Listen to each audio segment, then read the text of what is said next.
If you're still looking through SpotOn fence reviews, then you know this collar looks pretty impressive. But can you really trust a collar with your dog's safety? If a real fence won't cut it, then in theory, the SpotOn GPS fence could give you some peace of mind. In reality, And there's my first beep. it's an affordable fencing solution, but it's kind of an expensive collar. And this is your dog's safety we're talking about here.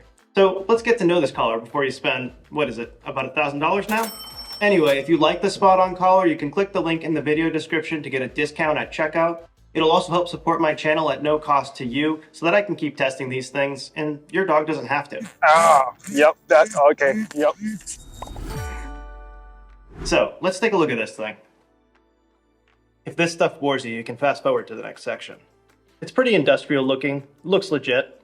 Made right here in the US. The gray material here is all silicone, and the black components here are some sort of hard plastic. The weight's right about what I'd expect from looking at it. It's not noticeably heavy, not particularly light. The power button's right here, and the static correction prongs go on the back here, should you use them. I can't say it looks like it was designed for comfort, but at the same time, it doesn't look that bad at all. Here's the GPS antenna. That should face the sky when your dog wears it, and you unclasp it right here. You adjust the size like this. Now, strap out, slide it to where you want it to be, snap the strap back in, you're good to go.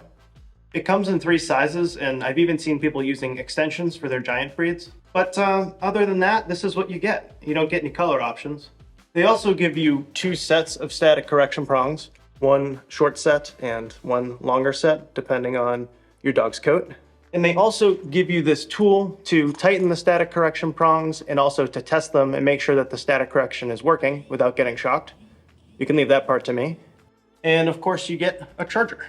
The collar sits on it just like this, and then it can sit flat on a tabletop, and it plugs into the wall with this block here. It usually takes an hour or 2 for a full charge, depending on how dead it is. Setting up the collar is pretty easy and pretty quick. It comes with a bit of a charge, but as with any electronic device, it's not a bad idea to give it a full charge before you get started. In the meantime, you can set up the app, make a profile for your dog, connect your subscription if you're using one. It's not required, but it is good to have for escape alerts, live tracking, low battery notifications, all those types of things. It's about $10 a month, but a little cheaper if you pay for a year or 2 years at a time. And then you're ready to connect your collar over Bluetooth and take it outside to make sure you're getting a nice strong GPS signal. All this takes maybe 5 minutes, something like that. I have videos showing all these steps in detail. I'll link to those in the supporting videos section of the video description. And after that, you're ready to set up fences. So you can either draw your fence on a map, that'll get you up and running in a minute or 2, or you can hold the collar and walk the fence boundary. I like that method better. It'll drop fence posts for you automatically as you walk, and you can get pretty precise with it. You can pause fence creation to skip over a pond or something like that, and then resume when you're on the other side. And then when you get back near your starting point, it'll ask if you want to complete the fence. Then just name it, make sure it's loaded to the collar, and activate it. You could store maybe 10 virtual fences at a time, don't quote me on that number, and then you can activate each one as you need it. The interface is simple, easy to use, no problems there. You can customize your fence further by creating GPS-based home and keep-out zones. They need to be at least 30 feet by 30 feet, but beyond that, they can be any shape or size that you need them to be. Keep in mind that SpotOn recommends a minimum of a half an acre to give your dog enough space to feel truly free. I've made smaller fences than that, although at a certain point I do start to notice that GPS drift more, which can be a concern if you're creating that boundary near roads or other hazards like that. Now, before we talk about how it performs, let's do a little rapid fire. And if you're getting antsy, you can skip ahead to the good stuff. You can always come back and watch this later. A lot of people ask about the battery life, and you'll pretty much get a day's use out of the charge. A little bit less if you're in tracking mode a lot. That's really the nature with these GPS collars. There are similar solutions that offer longer battery life, but they're really a different product class from the SpotOn. For the backpackers out there, SpotOn recently launched an off-grid mode, so you can create and use fences without any cellular or Wi-Fi connection at all. No other collar does this as far as I know. The app includes training materials that are concise and digestible.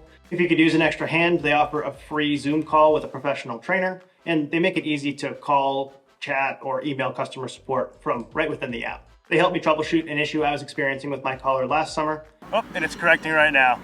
It's nice to call and talk to real people right here in the US. And they offer a 90-day return window and accident forgiveness for up to a year. So I get the impression they stand by their product. So here's how the fence should work. Starting at about 10 feet from the boundary, the collar should start emitting an alert tone. So I'm at the first beep.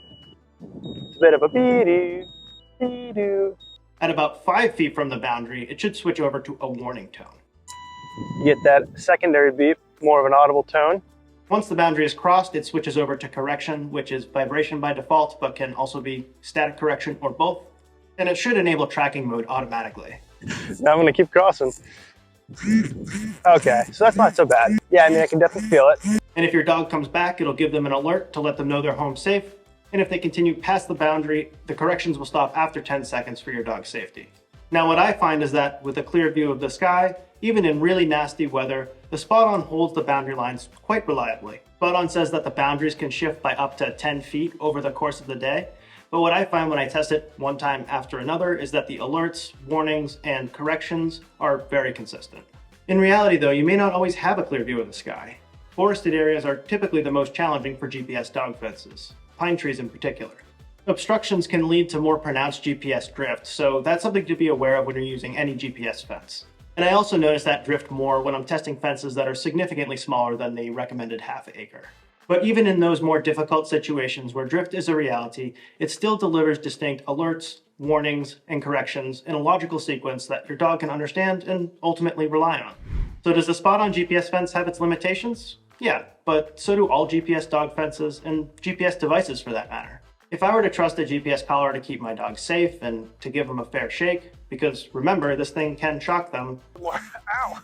then I'd be very happy with the SpotOn. Because I've tested tons of invisible dog fence collars, and this is the one that I trust most on my own neck. So if a real fence won't cut it for you, SpotOn is cheaper. It brings some benefits to the table that a real fence can't offer, like live tracking. And while it's not a physical barrier, it's a training tool that can help give your dog the freedom to roam your yard or the outdoors off leash. If you like the SpotOn, you can click the link in the video description to get a discount on your dog's collar. You'll see that reflected when you actually head over to checkout. But for now, I'll leave some helpful videos playing right here for you. And until next time, dog lovers, keep those tails wagging.